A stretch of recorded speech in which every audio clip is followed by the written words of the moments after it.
गंगास्नाने देवाच्या पूजने प्रदक्षिणा तुळशीच्या युक्त आहार विहार नेम इंद्रियासी सार नसावी बासार निद्रा बहुभाषण परमार्थ महाधान जोडी देवाचे चरण भावया जतन हे उपाय लाभाचे देह समर्पिजे देवा भार काहीच न घ्यावा होईल आघावा तुका म्हणे आनंद युक्त आहार विहार नेम इंद्रियासी सार नसावी बासार निद्रा बहुभाषण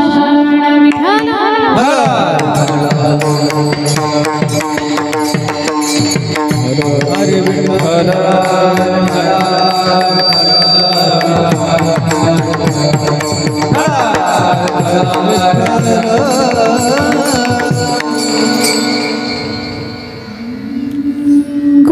गुरुर्ब्रह्मा गुरुर्विष्णू गुरुर्देवो महेश्वरा गुरुर्साक्षात् परब्रह्मा तस्मै श्री गुरुवे नमः। महायोगपीठे तटे भीमरथ वरवरपुण्डरीकाय दातुमुनित्रये समागत तिष्ठन्तमानन्दकन्दं परब्रह्मलिङ्गं भजे पाण्डुरङ्गं।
बाबाजी सद्गुरु दास प्रस्तुत प्रसंगी प्राप्तस्थळी भगवंताच्या चिंतनाकरिता घेतलेला अभंग संत श्रेष्ठ वैराग्यमूर्ती तीनही लोके अमरजयांची कीर्ती वारकरी संप्रदायाचं कलशस्थान जयांचे शब्द म्हणजे रत्नांची खाण जे सर्व साधकांचा कल्पतरू जे अभंग वाङ्मयाचाही महामेरू असे असलेले अनंत कृपा विभूषित विश्ववंद्य विश्वसंत श्रीमंत संत श्री तुकोबराय यांचा आनंदाचे सूत्र सांगणारा अत्यंत गोड असा अभंग आज या ठिकाणी भगवत चिंतनाकरिता घेतलेला आहे. बघा, तुकोबरायांच्या दिव्य वाणीला स्पर्श करण्यापूर्वी अल्पसा परिहार द्यायचा, तो म्हणजे असा. आज या ठिकाणी अखिल कोट ब्रह्मांड नायक अकारण कारण करुणा वरुणालय भक्तवत्सल जगताधार रुक्मिणी प्राण संजीवन श्री पांडुरंग परमात्म्याच्या असीम कृपेद्वारा साधू संतांच्या कृपा आशीर्वादाने, त्याचप्रमाणे आपल्या थोरे परिवाराच्या कुलदेवतेच्या कृपा आशीर्वादाने आणि विशेषत्वाने नर्मदा मैयाच्या कृपा आशीर्वादाने आज आपल्या थोरे बाबांची उत्कृष्ट अशा पद्धतीने नर्मदा मैयाची लगभग 3500 किलोमीटरची पथपरिक्रमा पूर्ण झालेली आहे. आणि आज बाबा परिक्रमा परिपूर्ण करून भगवंताच्या कृपेने नर्मदा मैयाच्या कृपेने सुखरूपपणे आपल्या मायगावी परतलेले आहे. आपल्या थोरे परिवारामध्ये ते आलेले आहे. आनंदामध्ये त्यांची अशी ही परिक्रमा परिपूर्ण झालेली आहे. आणि शास्त्र असं सांगतं की व्रत हे कुठलंही तुम्ही करा, परिक्रमा म्हणजे एक साधना आहे, परिक्रमा म्हणजे एक प्रकारचं व्रत आहे. आणि व्रत हे कुठलंही असो, कुठलंही व्रत केलं की त्या व्रताचं उद्यापन हे करावंच लागतं. उद्यापन केल्याशिवाय त्या व्रताची फलश्रुती होत नाही. आणि आज आपल्या बाबांनी सुद्धा जी परिक्रमा पूर्ण केलेली आहे, आज त्या परिक्रमाची उद्यापनाचा आजचा दिवस आहे. आज या ठिकाणी सुंदर अशा पद्धतीने कन्या भोजन असेल, आप्तेष्ट मंडळींसाठी महाप्रसाद या ठिकाणी आयोजित केलेला असेल. आणि यामध्ये सुंदर असं भक्तिमय वातावरणामध्ये कीर्तनरूपी सेवा आज या परिवाराने ह्या ठिकाणी आयोजित केलेली आहे. आणि म्हणून आज त्या निमित्ताने ह्या ठिकाणी कीर्तनरूपी सेवेच्या निमित्ताने मला येण्याचा योग प्राप्त झालेला आहे. कीर्तनरूपी सेवेसाठी आज ज्यांची गोड अशी साथ संगत ह्या ठिकाणी लाभते आहे, ते म्हणजे आपल्या परिसराचं भूषण, संपूर्ण नाशिक जिल्ह्याचं भूषण म्हणून ज्यांच्याकडे बघितलं जातं असे आमचे रवी महाराज असतील. महाराजांची आज या ठिकाणी गायनाची साथ मिळते आहे, मी माझं परमभाग्य समजते. त्याचप्रमाणे ज्यांचं गोड असं वादन आहे असे असणारे आमचे कार्तिक महाराज, त्याचप्रमाणे ह्या ठिकाणी उपस्थित असणारे गोरख महाराज, महाराजांचाही खूप गोड आवाज, त्यांचीही साथ लाभते आहे. बघा, सर्वांच्या उपस्थितीमध्ये आज आपल्याला या ठिकाणी भगवंताचं चिंतन, नवे माझ्या मैयाचं चिंतन आज आपल्याला या ठिकाणी करायचं आहे. बघा, आज आपण ज्या निमित्ताने आलेलो आहोत त्याचं मुख्य निमित्त आहे नर्मदा मैया. आणि जी बाबांनी नर्मदा मैयाची परिक्रमा परिपूर्ण केलेली आहे आणि त्या ठिकाणाहून बाबांनी जी मैया घरी आणलेली आहे, आता ही जी आहे ना, हे फक्त तुम्ही जल नका समजू, ही साक्षात मैया तुमच्या गावामध्ये अवतरित झालेली आहे. आज या ठिकाणी मैया ह्या ठिकाणी येऊन तुमच्या गावामध्ये स्थापित झालेली आहे. आणि आज त्या मैयाचं पूजन ह्या ठिकाणी होतं आहे. अतिशय आनंदाचा हा क्षण आहे बघा. आणि त्या निमित्ताने ही सेवा, अभंग जो निवडलेला आहे, अभंग हा जगद्गुरु तुकोबरायांचा आहे बरं का. आता जगद्गुरु तुकोबराय कोण, हा जर विषय तुमच्या पुढे ठेवला तर काय सांगता येईल तुम्हाला? कोण होते जगद्गुरु तुकोबराय? फक्त एक संत होते एवढंच आम्हाला माहिती आहे. पण ऐका, माझे जगद्गुरु तुकोबराय म्हणजे मराठी मनावरती राज्य करणारा जगविख्यात साधू म्हणजे तुकोबराय. इंद्रायणीच्या काठावरती उठलेला भक्तीचं वादळ म्हणजे तुकोबराय. भागवत धर्माच्या विशाल वटवृक्षाला लागलेलं एक गोंडस असं फळ म्हणजे तुकोबराय. आणि प्रगल्भ बुद्धिवंतांच्याही बुद्धीला न उमगलेलं कोड म्हणजे तुकोबराय.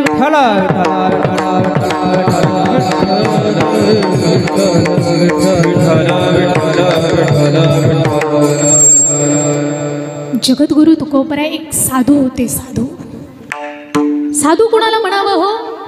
साधू कुणाला म्हणावं? जिसके ऊपर नहीं छाता, जिसके पैर में नहीं जूता, जिसका परिवार से नहीं कोई नाता और जिसका बैंक में नहीं कोई खाता, उसे कहते हैं साधू.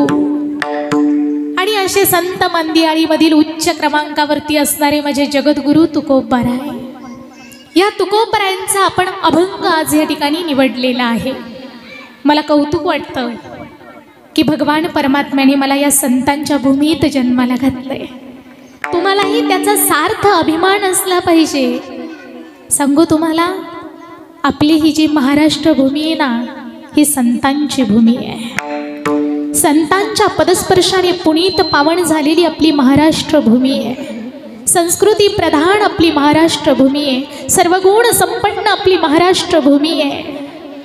एवढंच नाही, पवित्र नद्यांचा उगम ज्या ठिकाणी आहे ती माझी महाराष्ट्र भूमी. पवित्र तीर्थक्षेत्र असणारी भूमी म्हणजे माझी महाराष्ट्र भूमी आहे.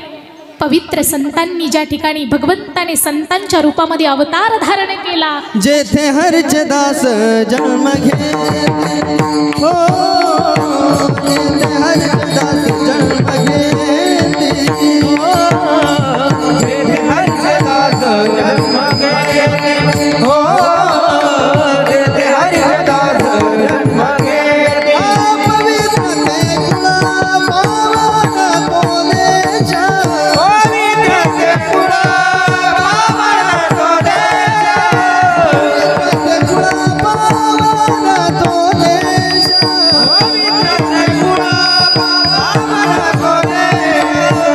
हरचदास जन्म घेते हो, जेथे हरचदास जन्म घेते हो, जेथे हरचदास जन्म घेते हो, जेथे हरचदास जन्म घेते.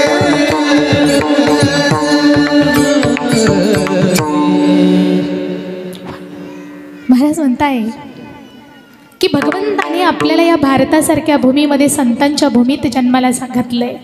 थोडक्यात सांगते बघा, भारतासारखा देश नाही, महाराष्ट्रासारखं राष्ट्र नाही, वारकरी संप्रदायासारखा पंथ नाही, रामकृष्ण हरीसारखा मंत्र नाही, पंढरपुरासारखं तीर्थ नाही, पांडुरंगासारखं दैवत नाही, ज्ञानेश्वरासारखा संत नाही, ज्ञानेश्वरीसारखा ग्रंथ नाही, दशरथासारखा बाप नाही, कौशल्यासारखी माई नाही, रामासारखा पुत्र नाही, सीतेसारखी सून नाही, लक्ष्मणासारखा बंधू नाही, भरतासारखा भाऊ नाही, उर्मिलेसारखी जाऊ नाही, हनुमंतासारखा सेवक नाही, बिभीषणासारखा मित्र नाही, कोल्ह्या इतका लबाड नाही, कावळ्या इतका धूर्त नाही, लोण्या इतका मऊ नाही, आणि माणसाच्या देहासारखा सुंदर देह या ठिकाणी शोधूनही सापडता येणार नाही.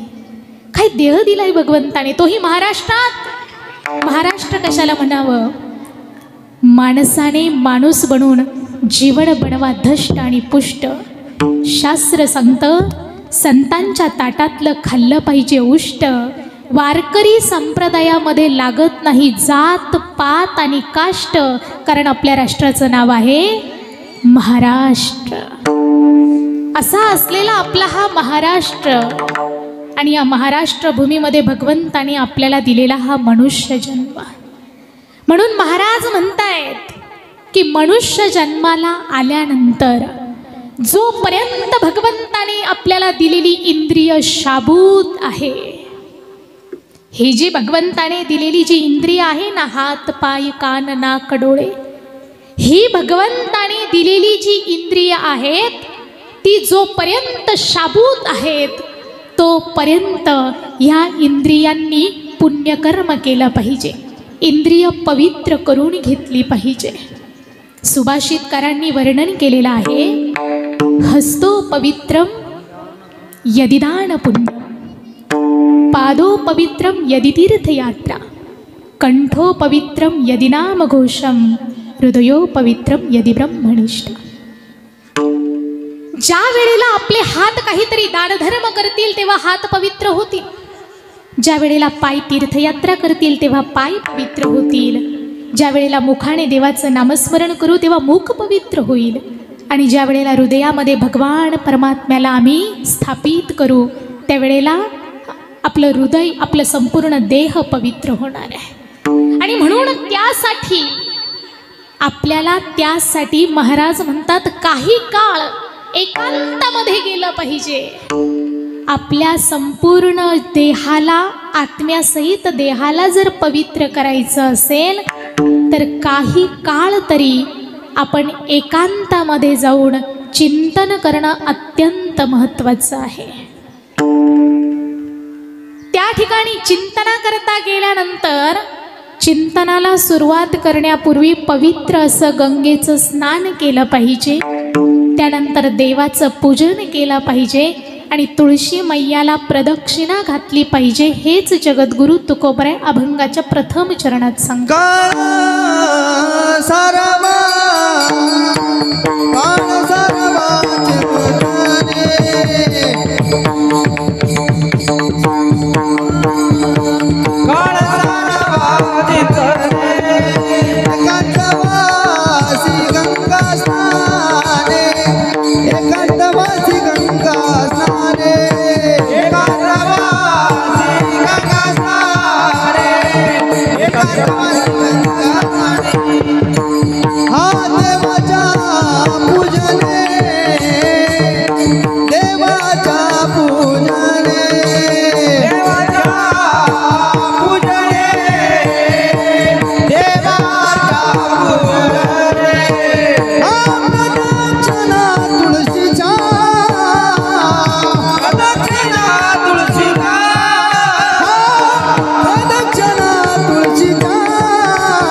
गोड सांगतायत, बाबा रे, तुम्हाला जर परमार्थ साध्य करायचा असेल ना तर तुम्ही काही काळ एकांतामध्ये चिंतन करण्यासाठी जा. आणि मग चिंतनासाठी जायला सांगितलंय, काही काळ आम्हाला चिंतनामध्ये घालवायचं आहे, मग कुठे जायचं हो? असंच जाण्यासाठी, एकांत साधण्यासाठी एक पर्याय सांगितलाय. तो पर्याय म्हणजे, जर आपल्याला आपलं उपास्य दैवत, आपलं आराध्य दैवताला जर आपल्याला प्राप्त करून घ्यायचं असेल तर शास्त्र पुराणांनी नर्मदा मैयाची परिक्रमा सांगितलेली आहे. इथे आम्ही बराच परमार्थ करतो बरं का, बराच काळ परमार्थ. आता मी स्वतः सुद्धा अनेक दिवसांपासून भगवंताची प्राप्ती व्हावी, कथा कीर्तन, इथे होईल तेवढी साधना आमच्याकडून शक्य होईल तेवढी करतच होतो. पण मनामध्ये एक विचार आला, बरेच कथा कीर्तन करतोय पण अजूनही कुठेतरी अंतःकरणाला जी भूक लागलेली ना, ती भूक तृप्तच होत नाहीये. मनाला जी भूक लागली ना भगवत प्राप्तीची, ती प्राप्तीची भूक अजून पूर्ण होत नाही, तहान अजून पूर्ण होत नाही. मग आमच्याही मनामध्ये विचार आला की जीवनामध्ये आल्यानंतर चिंतन करण्यासाठी, साधना करण्यासाठी, आत्ता हे जे आमचं चालू आहे ना परमार्थ, हा लोकांतातला परमार्थ चालू आहे आमचा. हे जे कीर्तन आहे ना हा परमार्थच आहे, पण कुठेतरी मनाला असं वाटतं हा लोकांतातला परमार्थ आहे, मला एकांतातला परमार्थ करावा वाटतोय. आणि म्हणून एकांतातला परमार्थ करण्यासाठी ज्या वेळेला बाबाही परिक्रमेच्या दरम्यान होते त्याच वेळेला आम्हीही दोघं पती पत्नींनी निर्धार केला की एकांतातला परमार्थ आणि चिंतन आणि काही काळ साधना करायची, म्हणून आम्हीही परिक्रमेला गेलो.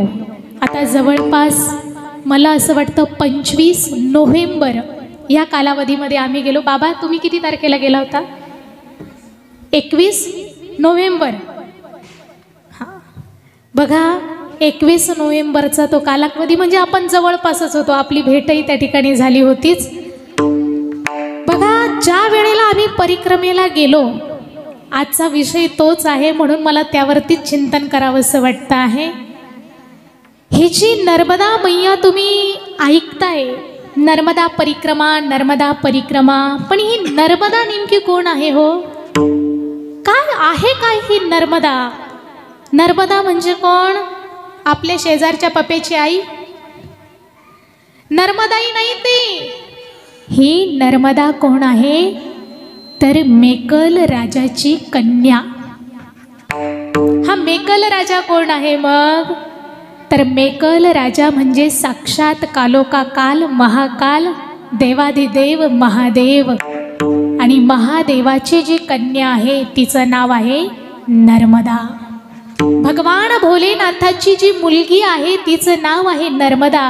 मग हिचा उगम कशासाठी झाला तर ऐका, ज्या वेळेला अंधकासुराचा वध करण्यासाठी, अंधकासुर हा राक्षस होता, अंधकासुराचा वध करण्यासाठी भगवान भोलेनाथाने रुद्र रूप धारण केलं. ते जे रूप होतं ते भैरवाचं रूप होतं असं शिव महापुराण सांगतं.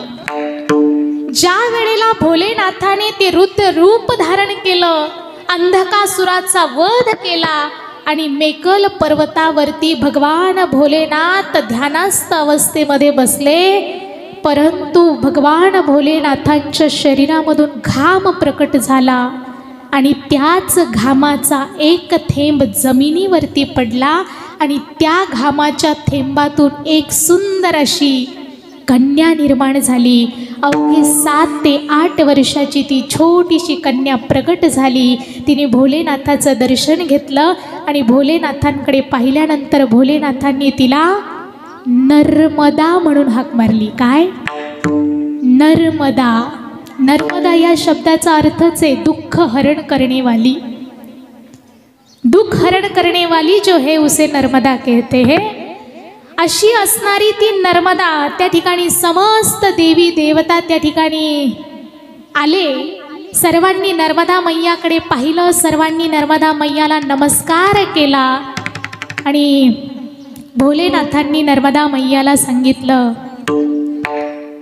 की तुझा उगम मेकल पर्वतावरती म्हणजे त्या ठिकाणी अमरकंटकला, अमरकंटकला तिचा उगम झाला. आणि भगवान भोलेनाथांनी सांगितलं आता तुला समस्त जीवांचं पाप धुण्यासाठी तुला आता ह्या ठिकाणी जलस्वरूपामध्ये वाहावं लागणार आहे. समस्त जनकल्याणासाठी तुला नदीच्या स्वरूपामध्ये वाहावं लागणार आहे. पण ऐक नर्मदा, तुझं वैशिष्ट्य हे इतर नद्यांपेक्षा काहीतरी आगळं आणि वेगळं असणार आहे. काय वैशिष्ट्य आहे ऐका. नर्मदा मैया जी आहे ती आजही नर्मदा मैयामध्ये असणारे जे दगड आहेत ना, दगड ज्यांनी परिक्रमा केली असेल त्यांना माहिती आहे, नर्मदा मैयामध्ये असणारी दगडांना दगड म्हटलं जात नाही. तो प्रत्येक कंकर हा साक्षात भोलेनाथ आहे. प्रत्येक दगडाला शिवलिंगाचा आकार आहे. आजही परिक्रमा दरम्यान तुम्ही कुठलाही नर्मदा मैयातला एखादा गोटा जरी उचलून आणला आणि तो तसल्याची तसा जर देवघरामध्ये ठेवला तरीही त्याला महादेवाचं स्वरूप प्राप्त होतं. तुम्ही कोणत्याही तीर्थक्षेत्राला गेलात, एखादी मूर्ती आणली तर तुम्ही तशीच ती देवघरात ठेवता का? नाही ठेवत. कारण तिचा अभिषेक केल्याशिवाय तिच्यामध्ये ते भगवंताचं स्वरूप प्राप्त होत नाही, तिला देवत्व प्राप्त होत नाही. पण नर्मदा मैयामध्ये असणारे प्रत्येक दगड म्हणजे साक्षात भोलेनाथच आहे. त्याला कुठल्याही प्रकारच्या अभिषेकाची गरज नाही, कुठल्याही प्रकारच्या प्राण प्रतिष्ठेची गरज नाही. सरळ तुम्ही देवघरामध्ये ठेवा, भगवान भोलेनाथ तुमच्या घरामध्ये येऊन विराजमान होतील। आणि ज्या ठिकाणी जे समस्त देवी देवता आलेले होते त्या सकल देवी देवतांना भोलेनाथांनी सांगितलं, जर तुम्हाला तुमच्या मनातली इच्छा परिपूर्ण करून घ्यायची असेल तर तुम्ही ह्याच नर्मदा मैयाच्या तटावरती जर परिक्रमा केली, नर्मदा मैयाच्या तटावरती जर तुम्ही तपश्चर्या केली तर तुम्हाला जे हवं आहे ते तुम्हाला प्राप्त होईल। म्हणून आजही नर्मदा मैयाच्या तटावरती अनेक साधू संत आपल्याला तपश्चर्या करताना दिसतात। सकल देवी देवतांचा वास नर्मदा मैयाच्या तटावरती आहे। आणि सर्वात पहिल्यांदा जर नर्मदा मैयाची परिक्रमा कुणी केली असेल तर ती हनुमंतरायांनी परिक्रमा केलेली आहे। आणि आता मग आपल्यासारखे बरीच भाविक भक्त नर्मदा मैयाची परिक्रमा करतात। पण तुम्हाला सांगू, परिक्रमा करणं लोकांना असं वाटतं, इकडून फोन केला की सांगितलं जातं आज 20 किलोमीटर चाललो, 25 किलोमीटर चाललो, 50 किलोमीटर चाललो। पण खरं सांगू का, ही जी नर्मदा मैयाच्या तटावरून जे एक एक पाऊल आपण जे टाकतोय ना, हे एक एक पाऊल आपल्याला राजसू यज्ञाचं फळ प्राप्त करून देणार आहे। हा नर्मदा मैयाच्या तटावरती चालत असणारा एक एक पाऊल म्हणजे भगवंताची प्राप्ती करून देणार आहे। हे म्हणजे सहज चालणं नाहीये, भगवंताची प्राप्ती आपल्याला त्या ठिकाणी होत असते। आणि ही लगभग 3500 किलोमीटरची पायी परिक्रमा आहे। खूप काही प्राप्त होतं नर्मदा मैयाच्या परिक्रमेच्या दरम्यान। आणि म्हणून जगद्गुरु तुकोबराय आपल्याला सांगतायत, जर तुम्हाला साधना करायची असेल, जर तुम्हाला खऱ्या अर्थाने चिंतन करायचं असेल तर तुम्ही एकदा नर्मदा मैयाच्या तटावरती जा, त्या ठिकाणी भगवंताचं चिंतन करा। तुम्हाला प्रत्येक क्षणी नर्मदा मैया साक्षात्कार देते। तुम्हाला विश्वास बसणार नाही माईबापो, मी परिक्रमेला जाण्याच्या अगोदर मलाही विश्वास नव्हता, म्हणून सांगते। लोक सांगायची मैया परिक्रमेच्या दरम्यान एकदा तरी काय देते, भेट देते। म्हटलं मैया कशी भेटतील, आपण एवढे पवित्र आहे का साक्षात देव आपल्याला भेट देईल? पण तुम्हाला सांगते, लोक सांगायची नर्मदा मैया परिक्रमेच्या दरम्यान एकदा तरी भेट देते, पण मी स्वतः घेतलेला अनुभव सांगते, नर्मदा मैया परिक्रमेच्या दरम्यान एकदा भेट देत नाही तर नर्मदा मैया परिक्रमेच्या दरम्यान पावलो पावली आपल्या बरोबर असते, पावलो पावली आपल्या बरोबर येते। हो, तुम्हाला सांगते, इतकी एक आई सुद्धा लेकराची जेवढी काळजी करणार नाही ना, एवढी मैया आपल्या लेकराची काळजी करत असते। बघा, तुम्ही विचारा, ज्यांची परिक्रमा झाली त्यांना जर फक्त मनामध्ये इच्छा व्यक्त केली, मैया आज मला असलं काहीतरी खाऊशी होतंय ग, मैयाने संध्याकाळपर्यंत ती व्यवस्था केलेली असायची। तुम्हाला सांगते, आमचा अनुभव सगळं मिळालं परिक्रमेच्या दरम्यान, सगळं मिळालं। आमचे महाराज एक दिवस म्हणे सगळं मिळतंय म्हणे, पण खरंच इथं मांडे खायला मिळतील का म्हणे। काय आता त्या MP मध्ये मांडे कुठून मिळणार? आज आहे ना म्हणे मांडे खाण्याची खूप इच्छा झाली म्हणे। त्यावेळेला आम्ही महेश्वरच्या आसपास होतो, रात्रीचा मुक्काम आमचा महेश्वरला झाला। आणि त्याच दरम्यान आपल्या सटाण्याकडची गाडी, बसने परिक्रमा करणारे भाविक त्या ठिकाणी महेश्वरला आलेले होते। आणि त्या दिवशी त्यांनी महेश्वर या ठिकाणी मांड्याचा स्वयंपाक केलेला होता।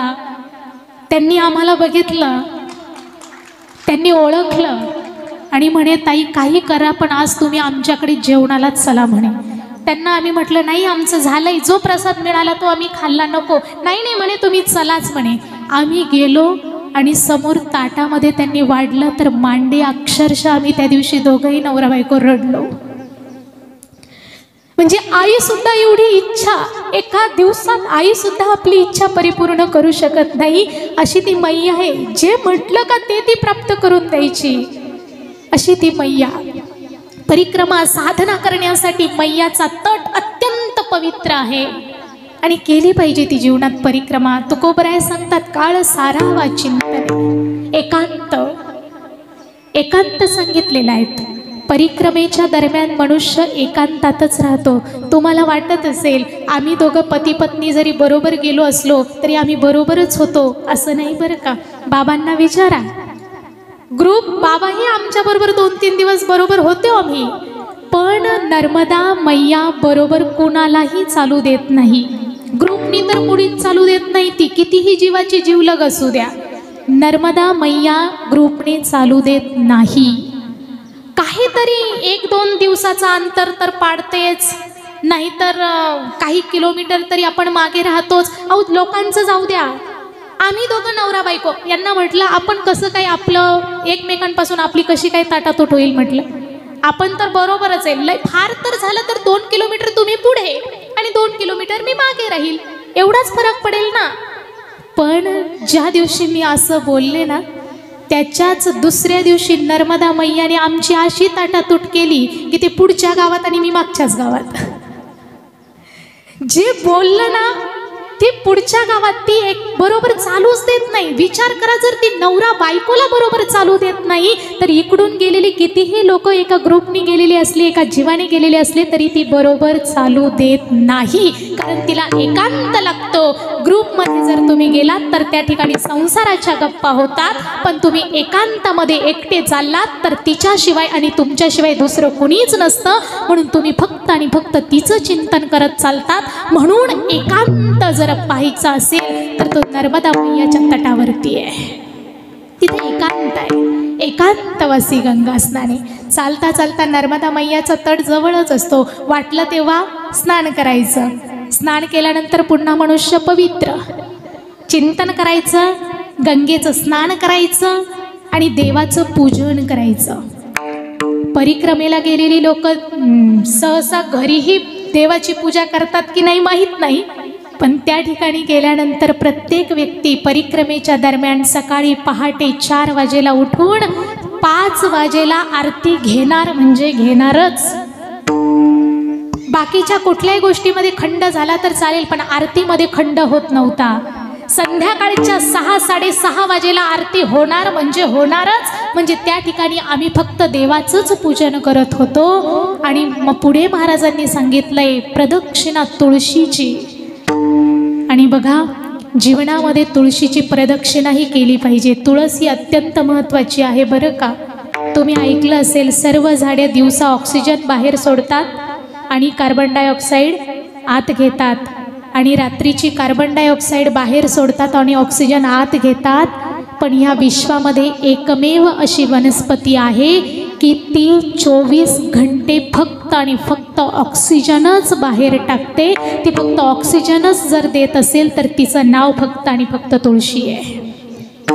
ही तुळशीमाई कमी नाही आहे, आरोग्यासाठी अत्यंत महत्त्वपूर्ण असणारी ही तुळशी मैया.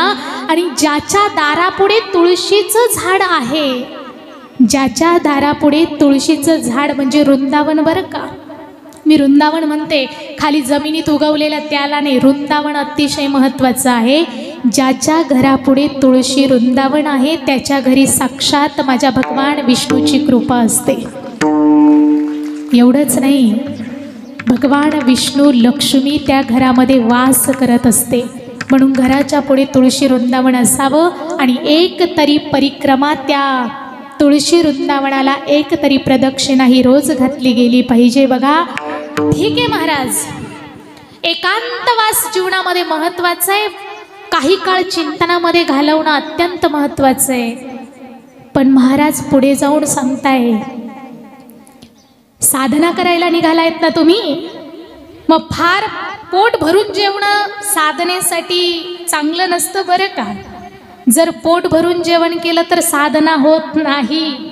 म्हणून महाराज म्हणतात तुमचा आहारही तसाच असला पाहिजे, नियम ही इंद्रियांना असली पाहिजे आणि वाणी सुद्धा योग्य असली पाहिजे, अभंगाचं. युक्त आहार विहार, युक्त आहार विहार, युक्त आहार विहार, युक्त आहार विहार, नेवा इंद्रिय सेवा, नेवा इंद्रिय सेवा, नेवा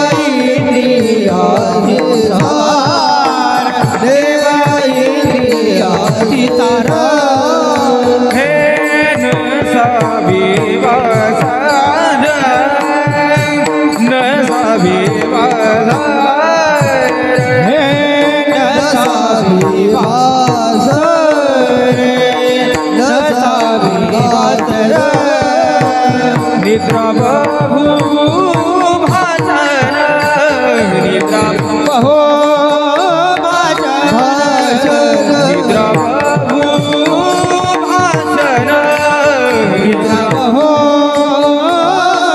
भाषण हे युक्त आहार विहार युक्त आहार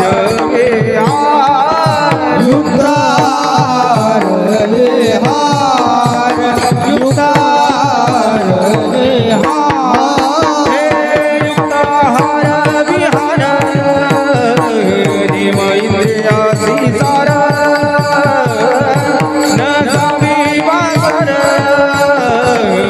निद्रा बहु भाषण विहार इंद्रियासी सार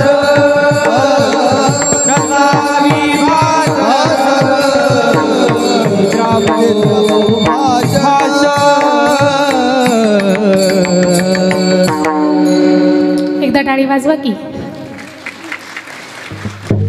बघा, कीर्तनामध्ये टाळी वाजली पाहिजे. असं म्हणतात, चाय की शोभा प्याली से, बाग की शोभा माली से, ससुराल की शोभा बसलेल्या लोकांची झालीच नाही का? ससुराल की शोभा मागून आवाज आला साली से, और कीर्तन की शोभा तालियों से. म्हणून बघा, कीर्तनामध्ये टाळी ही वाजली पाहिजे. प्रत्येक प्रमाण झाल्यानंतर टाळी ही कीर्तनामध्ये वाजली गेली पाहिजे. महाराज म्हणतायत, युक्त आहार विहार आणि नेम इंद्रियासी सार.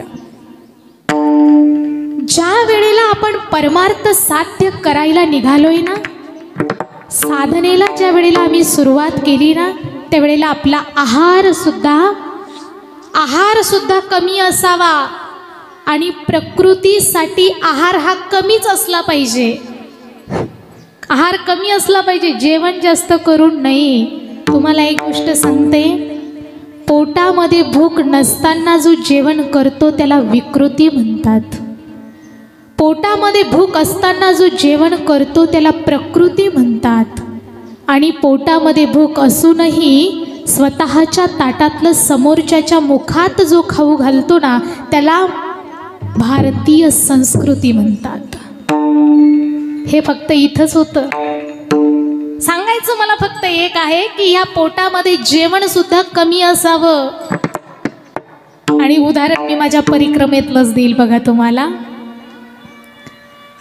परिक्रमेच्या दरम्यान बाबा आपण कधी पोटभर जेवण केलं? अहो, जेवायला बसलो की लगेच शेजारचं म्हणायचं, थोडं कमी खा बरं का, चालवत नाही परत तुम्हाला.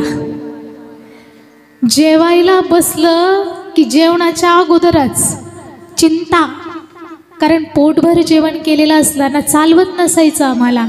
मग अतिशय कमी जेवण आणि कमी जेवण असायचं आणि चालत असताना भगवंताचं नामचिंतन. मला आहार सांगायचा आहे हा. आणि परिक्रमेच्या दरम्यान असणारा आहार हा सात्विक आहार होता आमचा.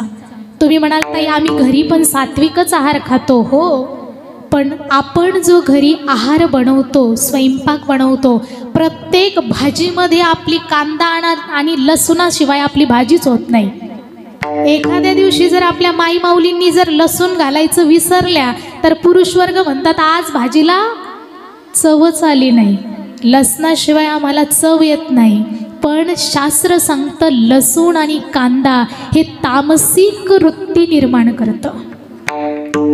परिक्रमेच्या दरम्यान आम्हाला इतकं सात्विक बनवलं जातं की थोडासाही तामसिकतेचा लवलेश लागू नये म्हणून कुठल्याच भोजनामध्ये, कुठल्याच प्रसादामध्ये कांदा आणि लसूण वापरला जात चुकूनही नाही बरं का. आणि परिक्रमावासियांसाठी उष्ट भोजन तर अजिबातच नाही. अहो, ते म्हणायचे साधा मिठाला सुद्धा हात लावत नव्हते बरं. ते खरकटा हात सुद्धा मिठाला नाही. आम्हाला म्हणायची झुटा होता है वो.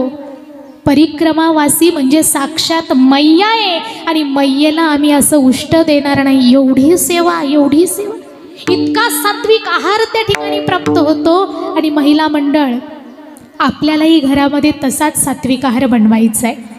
नाही आम्हाला परिक्रमेसारखं जमलं ना तर एक करा, तुम्ही ज्या वेळेला स्वयंपाक बनवता त्या स्वयंपाकाच्या वेळेला तुमच्या हाताला काम आहे, तुमच्या पायाला काम आहे, तुमच्या डोळ्यांना काम आहे, पण तुमच्या तोंडाला काही काम आहे का हो? काहीच काम नाही आहे. पण कुठल्या बाईचं तोंड गप्प असतं स्वयंपाक करताना?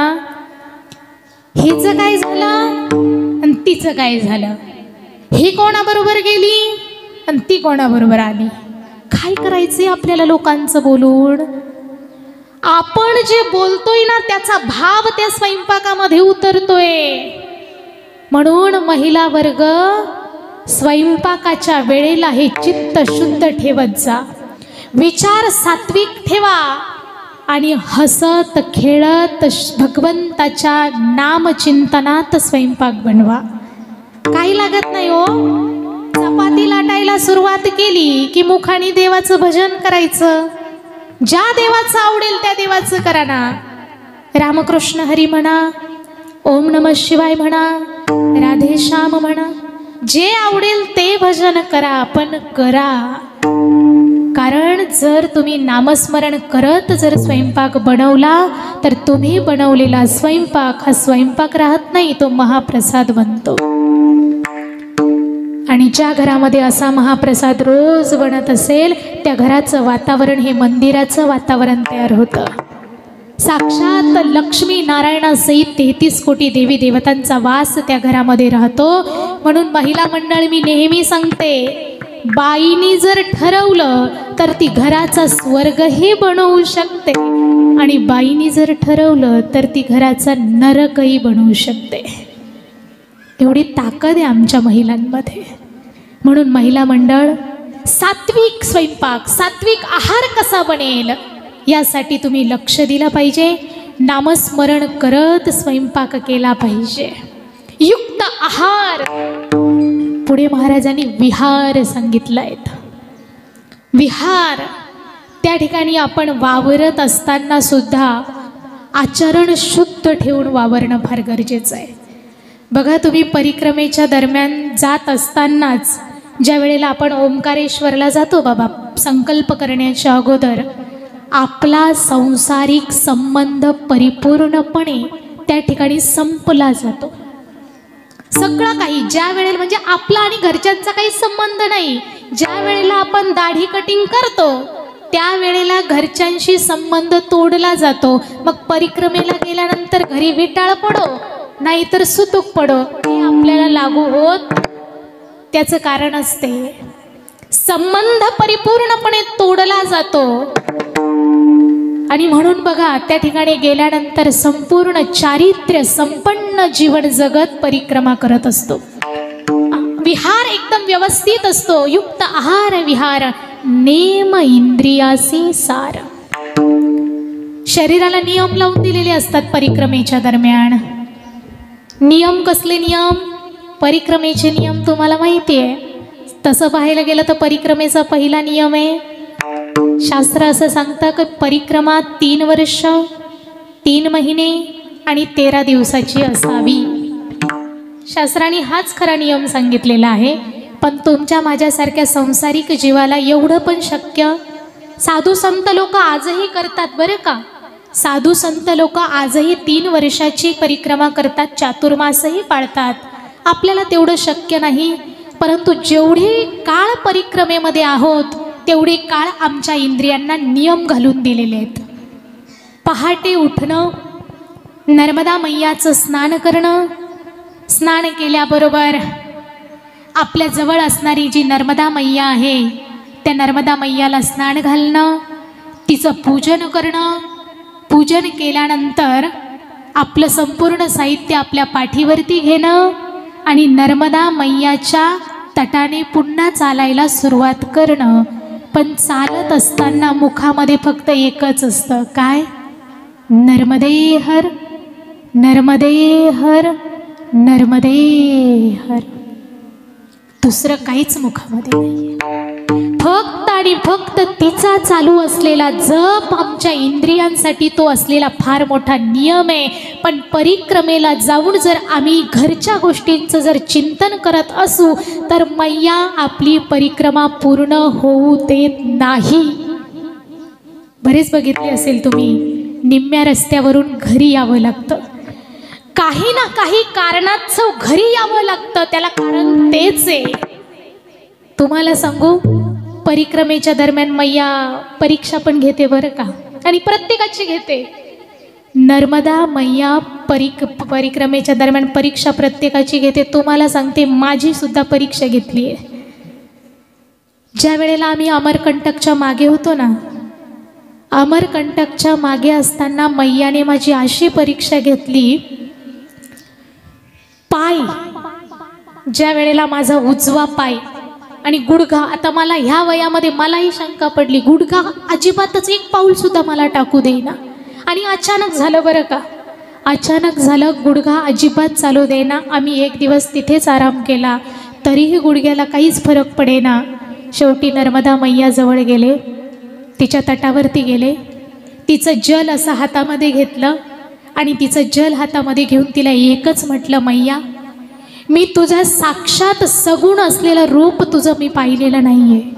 तू प्रत्यक्ष कशी दिसते कशी नाही मी पाहिलेली नाहीये, पण मी तुला ह्याच स्वरूपामध्ये मानते. मैया, तू साक्षात माझ्या हातात आहे. आणि ऐक, माझी परिक्रमा जर तुला पूर्ण करून घ्यायची असेल तर तुला मला चालूच द्यावं लागेल.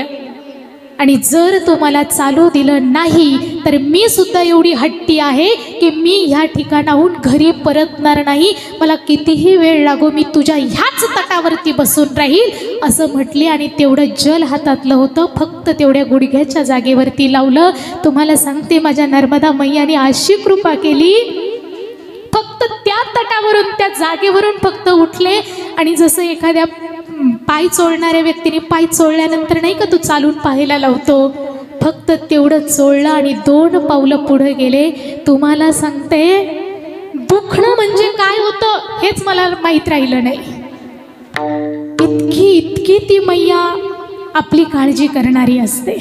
फार म्हणजे फार ती मैया काळजी करत असते. सांगायचं मला फक्त एक आहे की विचार फक्त नर्मदे हर मनामध्ये फक्त तिचाच एक विचार चालू असतो.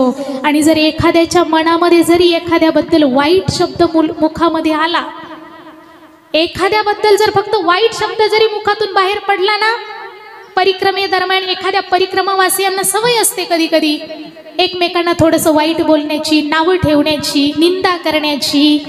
आपण जर परिक्रमेदरम्यान एखाद्या परिक्रमावासियाची जरी निंदा केली, अभद्र त्याच्याबद्दल भाषण केलं, ती तुम्हाला तिथेच सजा देते. त्याच दिवशी, त्याच क्षणाला, त्याच घंट्यामध्ये. इतकी ती जागृत आहे, इतकं तिचं सत्व आहे. म्हणून महाराज म्हणतात, तुम्ही साधने करता निघालायत ना, मग बासर वाणी तुमची नसावी, शुद्ध वाणी असावी, सात्विक वाणी असावी, रसाळ वाणी आपली असावी. म्हणून महाराज म्हणता, युक्त आहार विहार नेम इंद्रियासी सार, नसावी वासर निद्रा बहु भाषण. आमची निद्रा सुद्धा खूप कमी होती बरं का, झोप पण फार कमी असायची. आणि ती ज्याला परमार्थ करायचा आहे ना, त्याने कमी झोप काढली पाहिजे. जास्त झोप काढून परमार्थ होत सुस्ती जास्त येते. निद्रा ही कमी असली पाहिजे. बरं ठीक आहे, एवढं सगळं काही आम्ही त्या ठिकाणी जाऊन केलं, पण हे सगळं कशासाठी केलं? आम्हाला धनाची प्राप्ती करायची होती म्हणून. तुम्ही म्हणाल, ताई कोणतं धन? पैशाचं धन. आम्ही एवढी मोठी परिक्रमा केली कशासाठी? कशासाठी परिक्रमा केली? कीर्तनं फार वाढली पाहिजे म्हणून? कीर्तनं वाढले पाहिजे म्हणून नाही, धन वाढलं पाहिजे म्हणून नाही, आपल्या भाषेतलं आर्थिक धन वाढावं म्हणून नाही, तर परमार्थिक भाषेमध्ये असणारं श्रेष्ठ जे धन आहे, परमार्थ रूपी जे धन आहे, याची वृद्धी व्हावी, ते वृद्धिंगत व्हावं, परमार्थ रूपी धन वाढावं, यासाठी ती परिक्रमा आम्ही केली. आणि महाराज तेच सांगताय, या विश्वामध्ये जर सर्वश्रेष्ठ जर धन कुठलं असेल तर त्याचं नाव आहे परमार्थ रूपी धन. परमार्थ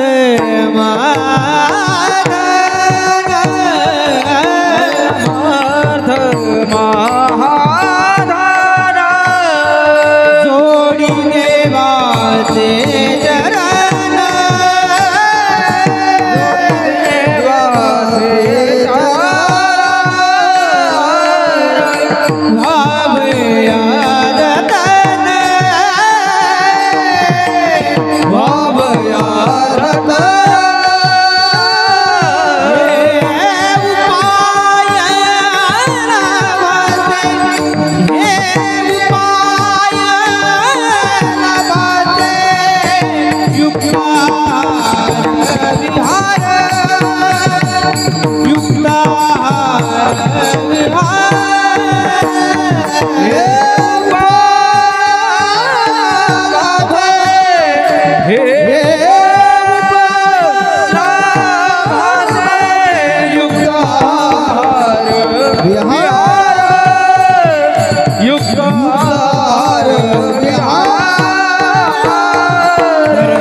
वाजवा वाजवा.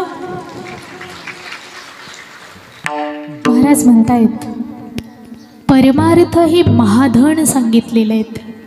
या जगामध्ये जर सर्वात श्रेष्ठ धन कुठलं असेल तर ते परमार्थ आहे. परमार्थ शब्दाची फोड करून बघा बघा. परम अधिक अर्थ परमार्थ. परम म्हणजे श्रेष्ठ आणि अर्थ म्हणजे पैसा. या जगामध्ये जर सर्वात श्रेष्ठ जर धन कुठलं असेल तर त्याचं नाव आहे परमार्थ. ही जगातील सगळ्यात मोठी संपत्ती आहे. भगवान परमात्म्याचं स्मरण होणं ही जगातील सगळ्यात मोठी संपत्ती आहे आणि भगवान परमात्म्याचं विस्मरण होणं ही जगातील सगळ्यात मोठी विपत्ती आहे. तुम्ही ठरवा संपत्ती कमवायची की विपत्ती करायची. भगवंताचं स्मरण अत्यंत महत्त्वाचं आहे कारण तेवढंच बरोबर येतं. बघा मध्यान्ह काळ आणि अंतकाळ महत्त्वाचे जे दोन काळ असतात त्यामध्ये आपण जे काही कमवलेलं धन आहे, पैसा, अडका, प्रॉपर्टी, संपत्ती, संतती याला कधी ना कधी आग लागणार आहे. पैशाची चोरी होणार आहे. पैशाला GST भरावा लागणार आहे. पैशाला इन्कम टॅक्स भरावा लागतो.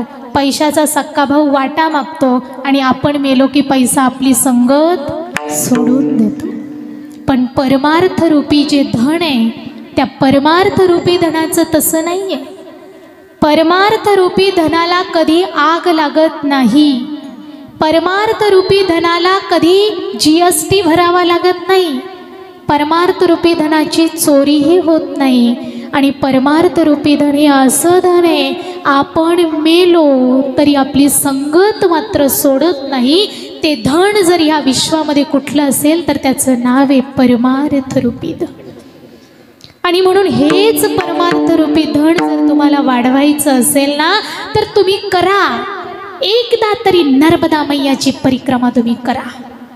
परमार्थ रूपी धन तुमचं निश्चित वाढणार आहे. तुम्हाला सांगू आज मी या ठिकाणी आले ना, हे जे बघते ना, हा जो दंड, हा जो कमंडलू आणि हे संपूर्ण जल पाहिल्यानंतर फक्त आणि फक्त नर्मदा मैया आठवते. आज तुम्हाला सांगते तिने खूप दिलं हो आम्हाला. 2, 2.5 ते 3 महिन्याच्या कालामध्ये तिने एवढं भरभरून प्रेम दिलं, एवढं भरभरून आम्हाला प्रेम दिलं की ते प्रेम आम्ही शेवटपर्यंत विसरू शकणार नाही.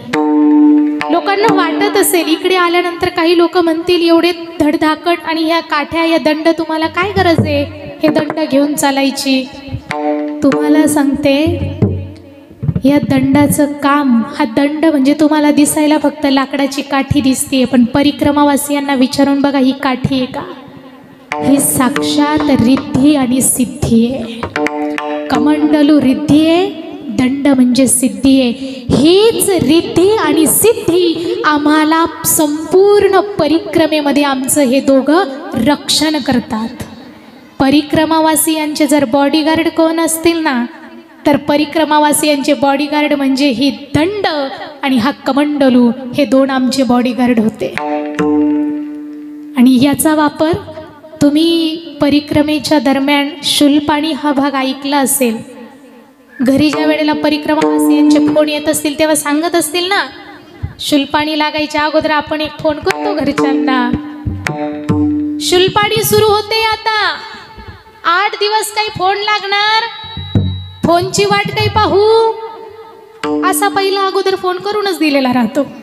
हे शूलपाणी जे आहे ना, हे शूलपाणी म्हणजे साक्षात नर्मदा मैयाचं हृदय. आणि शूलपाणीतूनच गेलं पाहिजे. आहे थोडासा कठोर मार्ग आहे तो थोडा, पण शूलपाणीतून जाण्याचा जो आनंद आहे ना, तो काहीतरी आगळा आणि वेगळा आहे. तिच्या हृदयातून जायचंय आम्हाला. शूलपाणीतून जर गेलं नाही तर परिक्रमा करून काही उपयोगच नाही असं वाटतं, कारण तिच्या हृदयातच जर आम्ही गेलो नाही तर इतरत्र जाण्याचा काय अर्थ आहे हो. तुम्हाला सांगते, नर्मदा मैयाच्या परिक्रमेमध्ये शूलपाणीमधून जात असताना जर आमचं रक्षण कोण करत असेल तर तो हा दंड. आणि तुम्हाला सांगू, शूलपाणीमधून ज्या वेळेला आम्ही जात होतो ना, आता हे वर्णन करत असताना आम्हाला आमचा अनुभव जास्त आठवतोय. ज्या वेळेला आम्ही शूलपाणीमध्ये प्रवेश केला बाबा, आणि लखनगिरी बाबांचा आश्रम, लखनगिरी महाराजांच्या आश्रमामध्ये जात असताना जो ते नदीमध्ये उतरतानाचा जो उतार होता बघा, तुम्हाला सांगते तो उतार उतरत असताना बघूनच मी थोडी घाबरले. महाराजांना म्हटलं तुम्ही पुढे उभे राहा, मी तुमच्या पाठीमागं चालते. तुम्हाला सांगते त्या उतारामध्ये माझ्यासोबत माझा लल्ला होता, तुम्ही बघितला. माझ्यासोबत मी माझ्या लल्लाला घेऊन गेलेली होती. माझा लल्ला लड्डू गोपाल तो एका हातामध्ये होता, हा कमंडलू माझ्या एका हातामध्ये होता. आणि जसा माझा पाय सरकला खाली, नदी सरळ असा उतार आहे, जागीच उतार आहे. आणि जसा पायात बूट होते, जसा तो पाय सरकला, महाराज पुढे होते. आणि जशी मी पडले बरं का, मी पडले, माझ्यासोबत असणारा माझा लल्ला हे माझ्यासोबत माझ्या मांडीवरच तो पडला. पण तुम्हाला सांगते, मला इतकं म्हणजे मी पडल्याचं मला काही नाही, पण ज्या वेळेला लल्ला माझ्या हातातून माझ्या मांडीवर पडला मला फार वाईट वाटायचं. त्यावेळेला महाराज पुढे होते, तसं रक्षण करणारी मैया राहतेच, पण त्यांच्या रूपाने जसं मला मैयानीच असं धरून ठेवलं, नाहीतर मी सरळ खालीच जात होते. पण त्यावेळेला मी खूप विचार केला आणि त्याच दिवशी माझ्या स्वप्नामध्ये खूप, म्हणजे मला त्या दिवशी त्या लखनगिरी बाबांच्या आश्रमामध्ये गेल्यानंतर झोप पण नाही. आणि ज्या वेळेला झोप लागली त्यावेळेला साक्षात नर्मदा मैयाच जणू काही स्वप्नामध्ये येऊन तिने सांगितलं की अगं लेकी, हे जे तू ज्या जागेवरती स्थित आहे ते म्हणजे साक्षात माझं हृदय. आणि तू पडलीस म्हणून काय नाराज होतेस? अगं तू पडली तर हृदयात पडली, तू माझ्या हृदयात पडली. आणि तुझा लड्डू गोपालही पडला ना, तो लड्डू गोपाल त्यालाही मैयाचं स्वरूप राहवलं नाही, तोही तुझ्यासोबत तिला भेटण्यासाठी तोही पडला. म्हणजे तू आणि तुझा लल्ला मैयाच्या हृदयात पडले. तुम्हाला सांगते, त्यावेळेला खूप आनंद वाटला. आणि तिथून पुढे जशी जोमाने मी पुन्हा सुरू झाले, मग पुढे फार खडतर प्रसंग. पण मग बाबांना विचारा, सगळ्या खडतर प्रसंगांना तोंड देत आम्ही सरळ पुढे मग निघालोच. तेवढा तो एक अनुभव लखनगिरी बाबांच्या आश्रमामधला फार गोड. आणि हा परमार्थ आहे. हे परमार्थरूपी धन जीवनामध्ये कमवलं पाहिजे. त्याच्या इतकं श्रेष्ठ धन दुसरं कुठलंच नाही आहे. आणि महाराज म्हणतात, जर तुम्ही साधनेला सुरुवात करताय ना, साधनेला सुरुवात करत असताना सर्वप्रथम ह्या देह त्याच्या नावावरती करून द्यायचा. आम्ही सुद्धा परिक्रमेला जाताना संकल्प करत असताना तिला एकच सांगितलं, हे हे आता माझं नाही आहे, हे तुझं आहे, हा देह तुझा आहे. आणि ज्या वेळेला तुम्ही परमार्थाला सुरुवात करत असताना याची जबाबदारी त्याच्यावरती सोपवताना, तेव्हा तुमच्या देहाला कुठली काडीचाही धोका नसतो. फक्त तुम्ही हा देह त्याच्या नावावरती समर्पित करायचा आहे, हा देह त्याच्या नावावरती समर्पित करायचा आहे आणि आनंदाने तुम्ही परमार्थ करा. जगद्गुरु तुकोबराय अभंगाच्या शेवटच्या चरणात तेच सांगतात. देह समर्पी रे देवा, देह समर्पी रे देवा, भार काही सण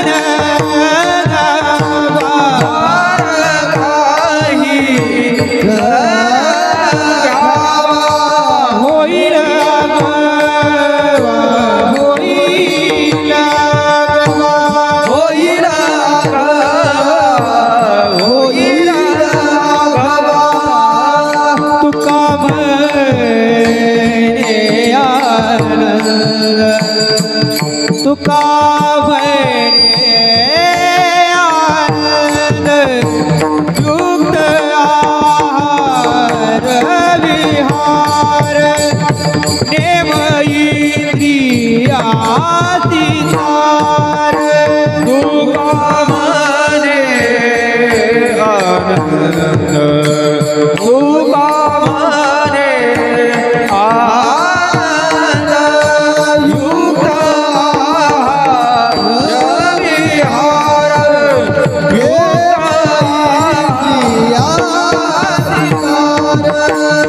नसावे बासरनी राबहू बासर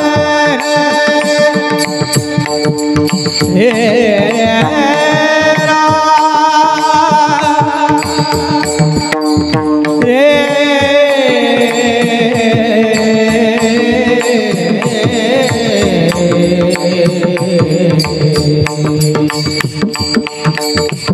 निद्रा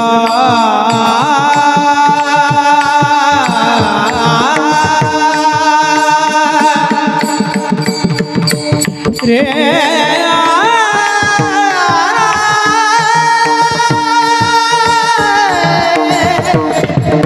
निद्रा बहु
निद्रा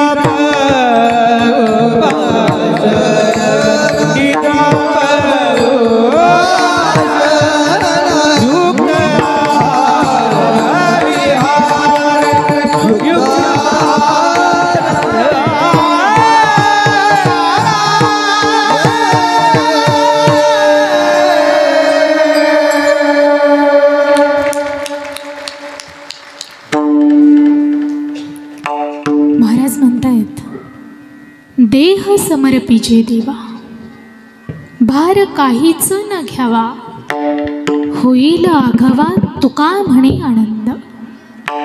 हा जो देह आहे ना, परमार्थाला लागलात ना तुम्ही, मग हा देह त्याच्या नावावरती करून द्यायचा, याची काळजी करीत बसू नका तुम्ही.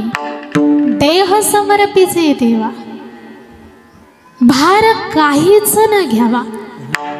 ज्याने जन्माला घातलंय, ज्याने आईच्या उदरात असताना आपलं एवढी काळजी घेतली आहे, तेव्हा बाहेर आल्यानंतर तो का आपली काळजी घेणार नाही का? याला त्याच्या नावावरती करून द्या आणि आनंदाने परमार्थ करा. बघा, परिक्रमेला जात असताना आपणही तोच विचार करून जातो ना. आलो तर घरच्यांचा आणि नाही आलो तर मैयाचा. खरं सांगू, इतरांचा अनुभव ज्या वेळेला आम्ही अगोदर ऐकला त्यावेळेला आम्हाला सगळी लोक असंच म्हणायची, तुम्ही ह्या वयामध्ये परिक्रमेला चालल्या. कारण साधारणतः परिक्रमाला जाणारी लोक 50च्या पुढचे बरीच लोक असतात, 45 50च्या पुढची लोक. बरेच लोक आम्हाला म्हणे, तुम्ही असा का निर्णय घेतला, तुम्ही एवढ्या लवकर? त्यांना म्हटलं, लवकर? आजचा दिवस जिवंत आहोत हाच आमच्यासाठी खूप महत्त्वाचा आहे. पुढे काय होईल सांगता येत नाही.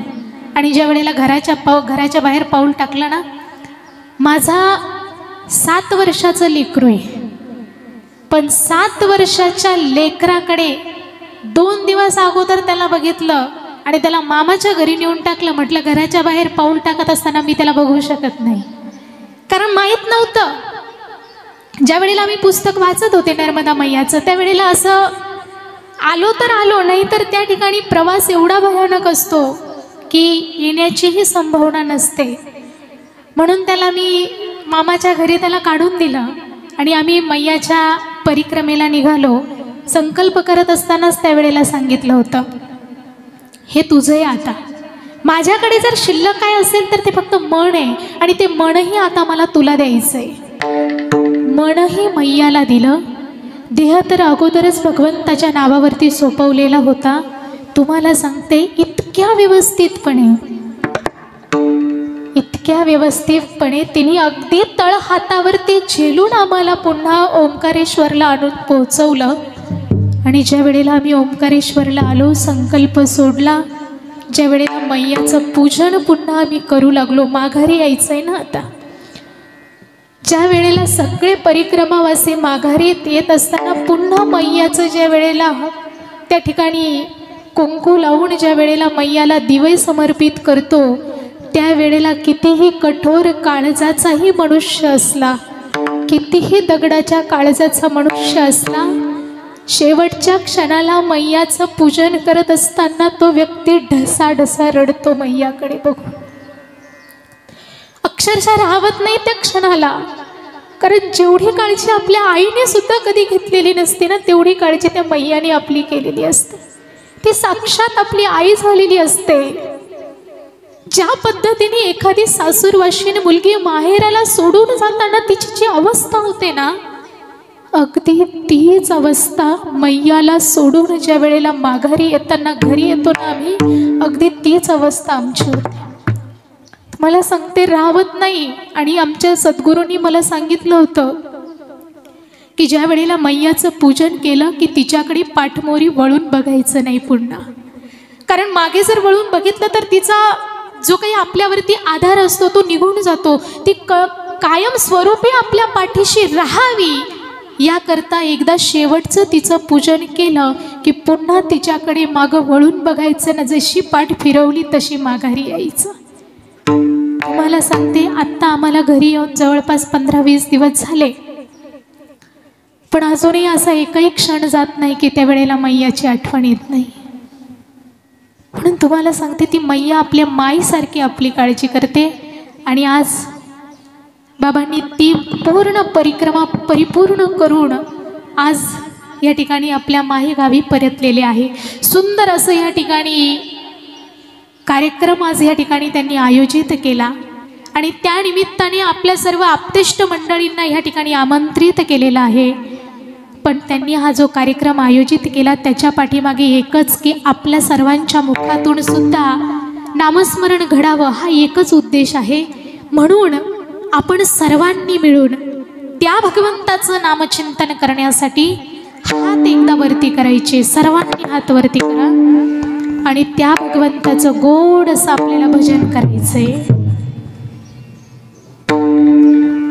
विठोबा रखुमाई,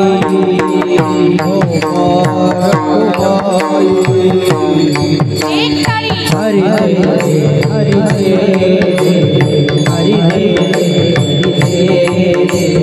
हरि जय हरि जय हरि जय हरि जय विठोबा रखुमाई, विठोबा रखुमाई, हरि जय हरि जय हरि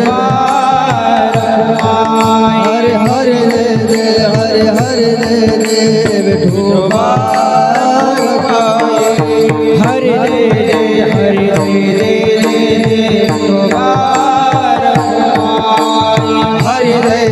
हरि जय काली काली विठोबा रखुमाई, विठोबा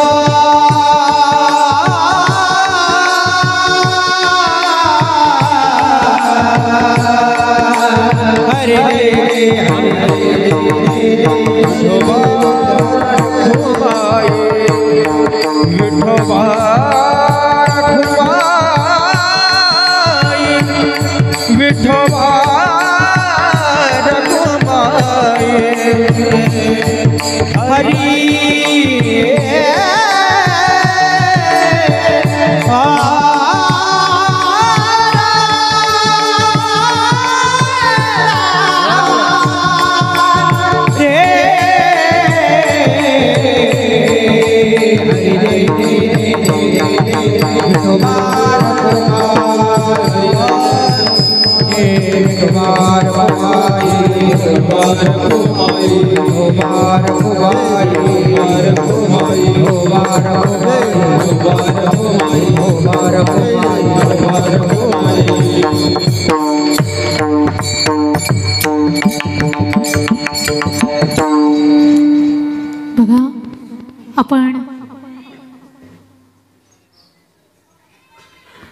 बघा, आपण या ठिकाणी भगवान परमात्म्याचं पांडुरंगाचं गोड असं भजन केलेलं आहेच.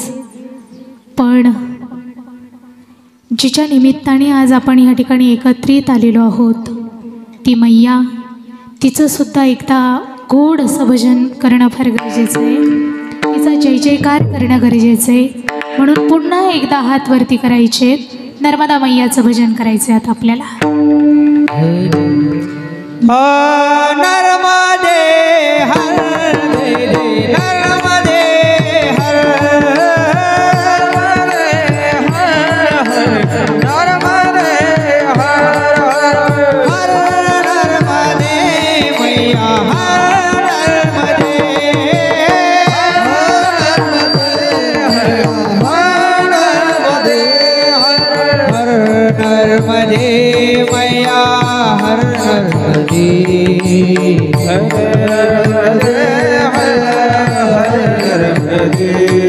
हर नर्मदे मैया हर नर्मदे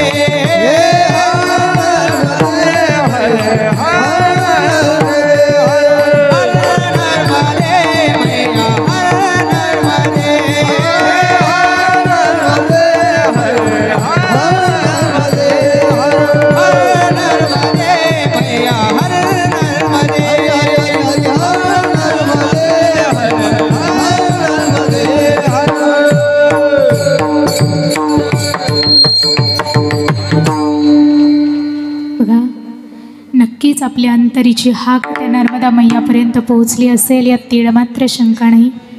बघा, जी नर्मदा मैया आहे तिचा उगम मी तुम्हाला सुरुवातीला सांगितला होताच. भगवान भोलेनाथाची जी कन्या आहे ती नर्मदा, आणि ही जी नर्मदा आहे, तुम्ही एका गोष्टीचा अनुभव घेतला का मैयाच्या, की ती उलटी वाहते, विरुद्ध दिशेला वाहते मैया, बरोबर. बाकीच्या नद्या ज्या दिशेला वाहतात त्याच्या विरुद्ध दिशेला ही नर्मदा मैया वाहते. पण कुणी विचार केला का ती विरुद्ध दिशेला का वाहते?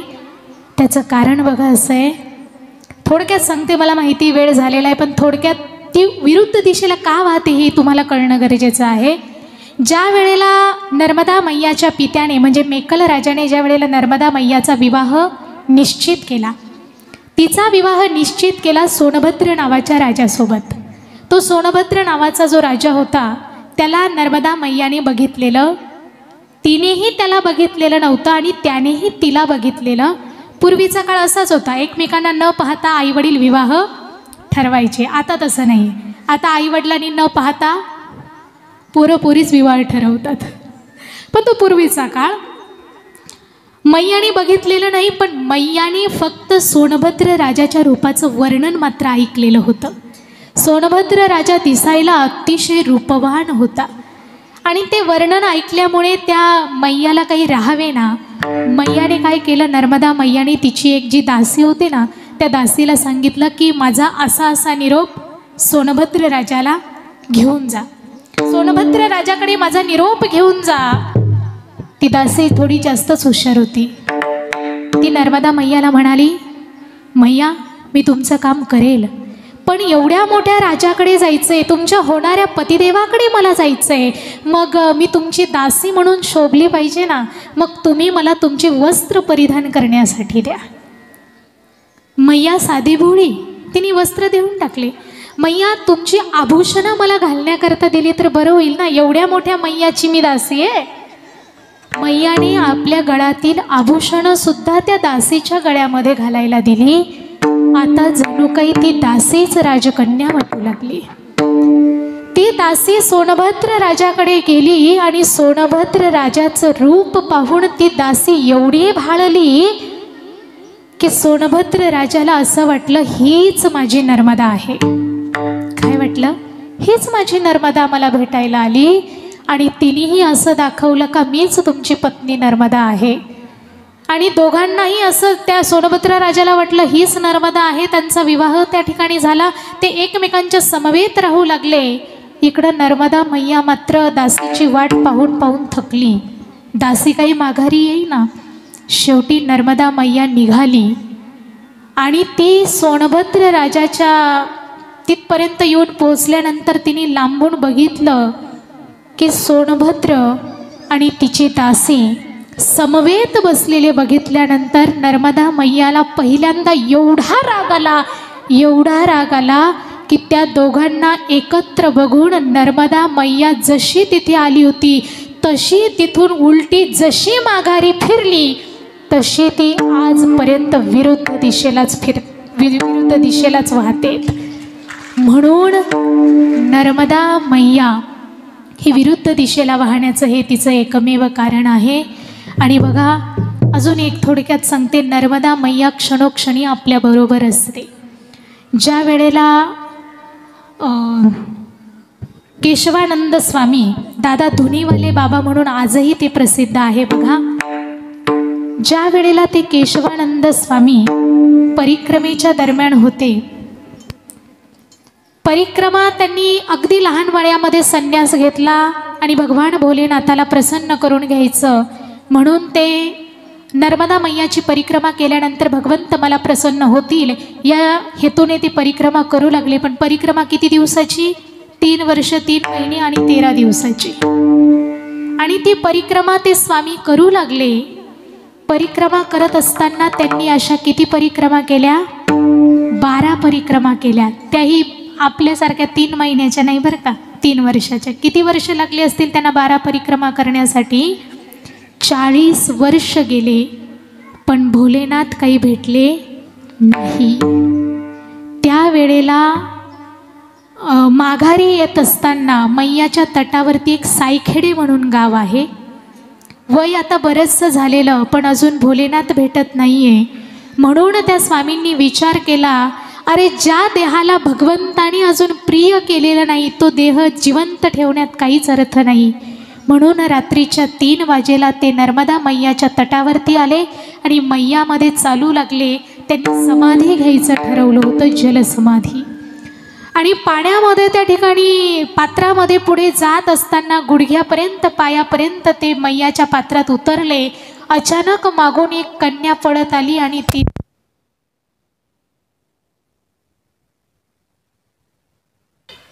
मी तुझी जी काही परिक्रमा करत होतो ना म्हणे, ती परिक्रमा करण्याचा उद्देश एकच होता.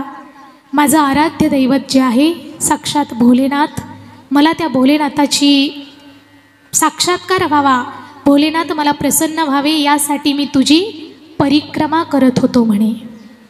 त्यावेळेला ती जी नर्मदा मैया जी होती, ती नर्मदा मैयाने त्या स्वामींना सांगितलं, भोलेनाथाला प्रसन्न करण्यासाठी तुम्ही 40 वर्ष परिक्रमा करत आहात, पण ऐका, तुम्ही ज्या वेळेला पहिलीच परिक्रमा चालू केली ना, तुमच्या साधनेवरती, तुमच्या भक्तीवरती, तुमच्या तपश्चर्येवरती भोलेनाथ एवढे आरूढ झाले की साक्षात भोलेनाथ तुमच्या पहिल्या परिक्रमेपासून तुमच्या बरोबर आहेत म्हणे. स्वामी विचार करत आहेत, भोलेनाथ माझ्यासोबत आहेत, मला माहिती नाही. त्यावेळेला ती जी स्वामी होते त्यांच्याबरोबर जवळपास 1000 ते 1200 लोकांची आपण जी दिंडी म्हणतो ना, तशी दिंडीच चालत होती त्यांच्याबरोबर. आणि त्याच्यामध्येच तुमचे जे आचारी आहे ना म्हणे, आचारी जे स्वयंपाक बनवणारे आहेत, त्यांना तुम्ही ओळखलं का म्हणे? साक्षात तेच भोलेनाथ आहे म्हणे.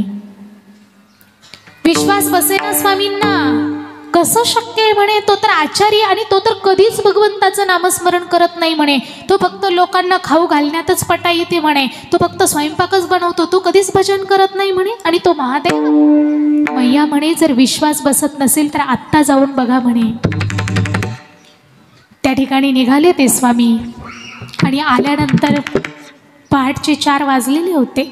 आपली चूल पेटवून त्यांची स्वयंपाकाची तयारी सुरू झालेली होती. स्वामींनी त्यांच्याकडे पाहिलं, त्यांचं चूल पेटवण्याचं काम चालू आहे. स्वामींच्या मनामध्ये पुन्हा संभ्रम आला, नाही नाही, ही मुलगी काहीतरी वेगळंच सांगते आहे असं म्हटल्याबरोबर लगेच तिथं मैया प्रकट झाली आणि मैयाने पुन्हा त्यांना सांगितलं, आता मनामध्ये संभ्रम आणू नका.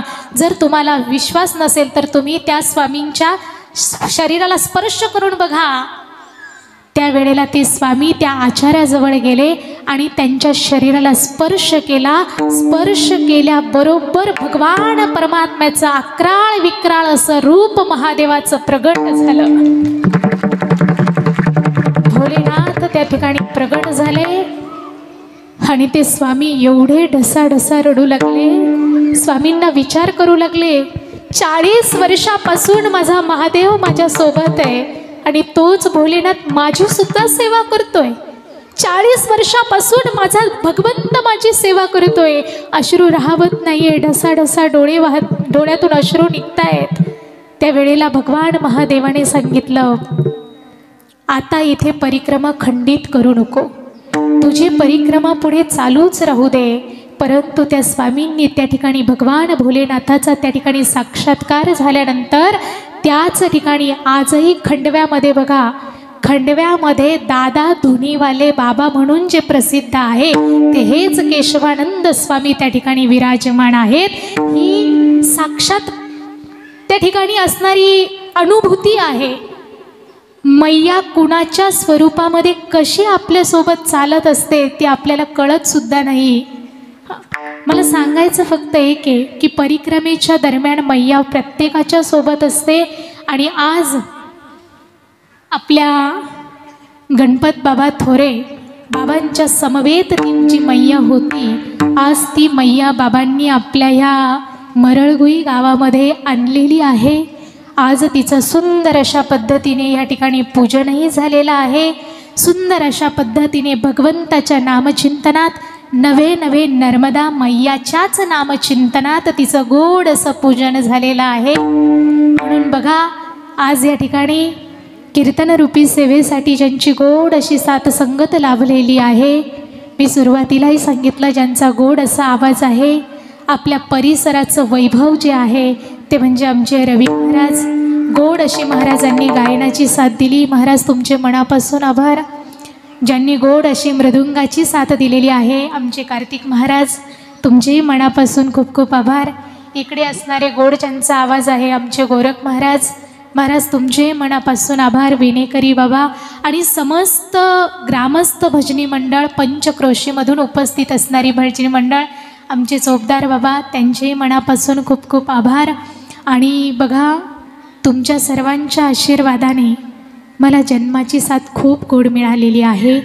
पण प्रत्येक कीर्तनामध्ये उभं राहून मला गायनाचीही साथ पुरवतात असे माझे पती हरिभक्तपरायण वसुदेवजी महाराज शिंदे, त्यांचे मी मनापासून खूप खूप आभार व्यक्त करते. आणि बघा, तुम्हाला आजचं कीर्तन थोडंसं आगळं आणि वेगळंच वाटलं असेल.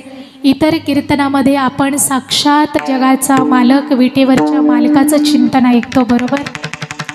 आणि माझाही विषय तोच आहे, जगाच्या मालकाचं विठुरायाचंच वर्णन करत असते.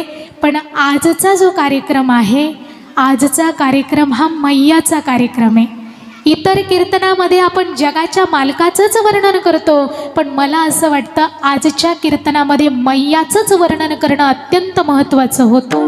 म्हणून मी फक्त आणि फक्त नर्मदा मैयावरती चिंतन मांडण्याचं, आणि मला असं वाटतं चिंतन नाही, मी आज तुम्हाला कीर्तनाच्या माध्यमातून तुमच्याशी फक्त गप्पाच मारल्या आहेत. आज फक्त अनुभव शेअर केले तुमच्यासोबत. खूप गोड अशी परिक्रमा. माझी एकच इच्छा आहे, तुम्ही या ठिकाणी आलायत ना, आजच्या या परिक्रमेच्या कीर्तनामधून या ठिकाणी बसणाऱ्या 2 जरी लोकांच्या मनामध्ये मैयाची परिक्रमा करण्याची स्फूर्ती जरी निर्माण झाली ना, तरी मी म्हणेल की आजचं कीर्तन या ठिकाणी सार्थकी लागलं. फक्त 2 लोकांनी जरी आजचं कीर्तन करून परिक्रमा करण्याचा निश्चय केला ना, तरी कीर्तन सार्थकी लागलं.